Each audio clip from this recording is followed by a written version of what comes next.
안녕하세요. Eat 바이블입니다. 오늘 본문은 창세기 22장 11절에서 24절까지의 말씀입니다. 먼저 오늘 본문을 읽겠습니다. 그때 주님의 천사가 하늘에서 아브라함아, 아브라함아 하고 그를 불렀다. 아브라함이 대답하였다.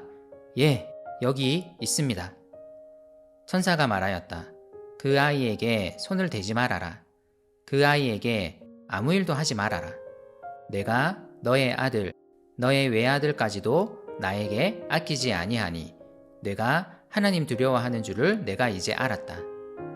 아브라함이 고개를 들고 살펴보니 수풀 속에 수장 한 마리가 있는데 그 뿔이 수풀에 걸려 있었다.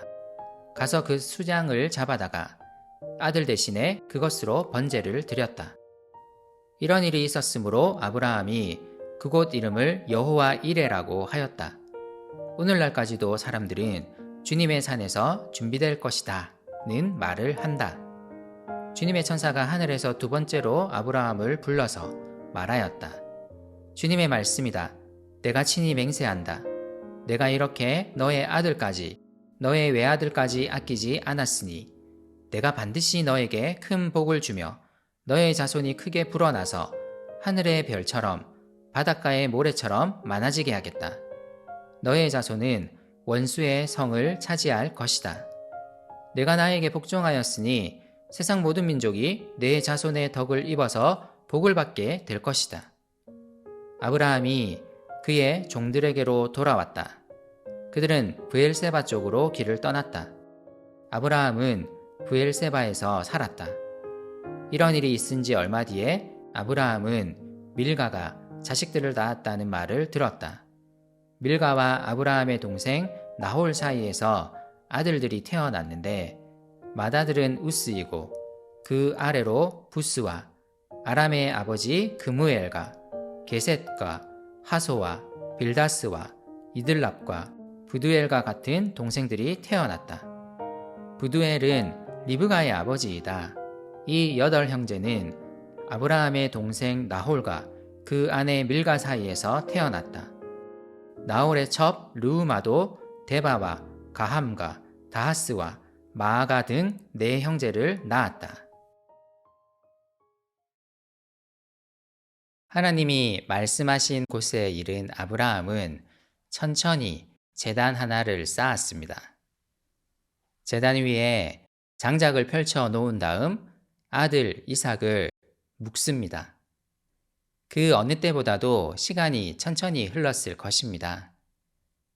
아브라함은 아들 이삭의 눈을 최대한 피했을 것입니다. 그리고 칼을 잡은 그는 한참을 망설였을 것입니다. 그런데 장면이 갑자기 빨라집니다. 드디어 결심하고 칼을 잡은 아브라함에게 하늘로부터 급박한 목소리가 들려옵니다. 아브라함아, 아브라함아. 11절은 아브라함의 이름을 2번 언급함으로써 이 상황이 매우 급박했음을 보여주려 합니다. 흥미로운 것은 하늘로부터 아브라함을 급하게 부르는 소리가 들려오자 아브라함은 마치 기다렸다는 듯이 즉각적으로 대답하고 있다는 것입니다. 예, 여기 있습니다. 그는 지금이라도 하나님이 멈춰 주시기를 기다렸고 그의 기대대로 하나님은 그를 부르십니다. 그리고 당장 그의 아들 이삭을 제물로 바치려던 일을 멈추라고 말씀하십니다. 하나님은 아브라함의 그분을 향한 신뢰를 인정하십니다. 그리고 그가 아들 이삭에게 말했던 것처럼 하나님이 제물을 준비해 두셨습니다. 처음부터 이삭은 제단에 바쳐질 제물이 아니었습니다. 하나님께서 준비해 두신 숫양이 그분께 드려질 제물이었습니다. 이는 매우 상징적입니다. 아브라함이 하나님께 드릴 제물을 준비한 것이 아니라 하나님이 아브라함을 위해 자신에게 드려질 제물을 준비하셨습니다. 이것이 여호와 이레의 의미입니다.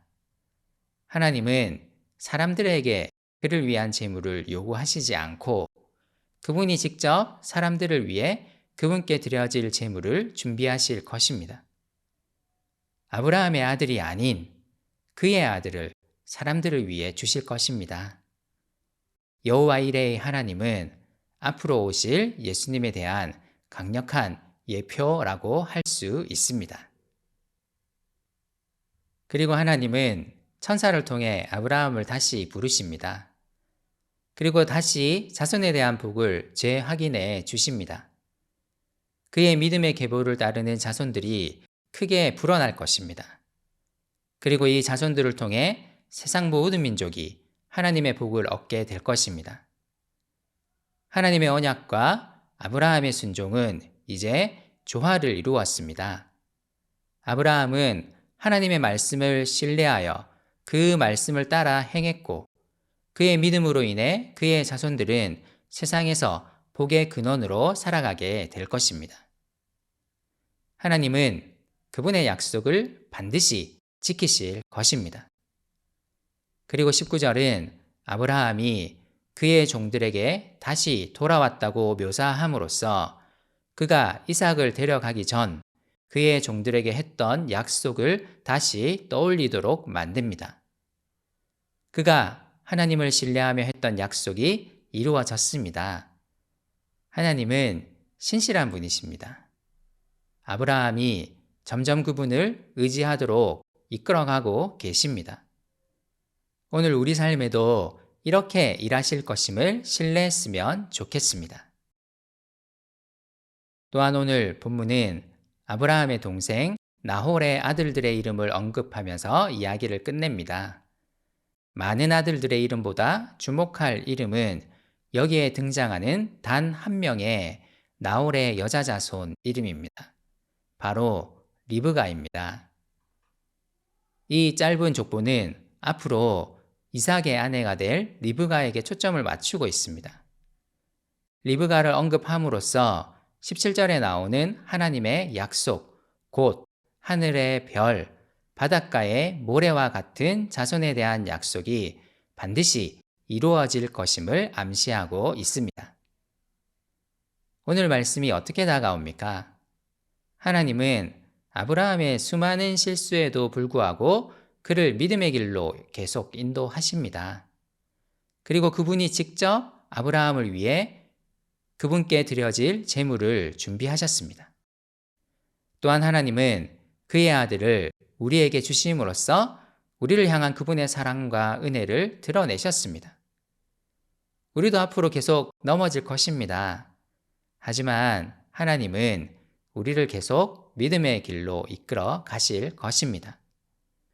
하나님의 신실하심과 그분의 은혜에 우리 삶을 의탁했으면 좋겠습니다.